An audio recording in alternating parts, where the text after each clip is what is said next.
কালী পুজোর বাড়িতে প্রচুর মানুষের সমাগম ছিল, আর খাওয়ার জায়গাটাতেও না খুব সুন্দর করে সাজিয়েছিল, আর মেনুতেও ছিল অনেক কিছু খাবার। তো এখন দেখে নেওয়া যাক আমরা সেদিন রাত্রে কি কি খেয়েছিলাম। প্রথমেই ছিল গোবিন্দভোগ চালের খিচুড়ি আর বেগুনি। এটা তো খেতে খুব ভালো হয়েছিল, কারণ ভোগের খিচুড়ি বলে কথা, তার স্বাদই আলাদা। তারপরে ছিল ফ্রাইড রাইস, মুগমোহন, আর হচ্ছে আলু, এটা পটেটো ফিঙ্গার বলে সম্ভবত।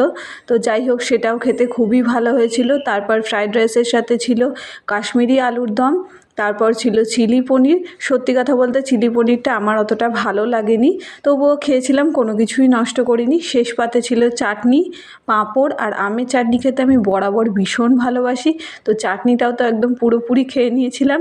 আর তার সাথে ছিল মিষ্টি আর পায়েস।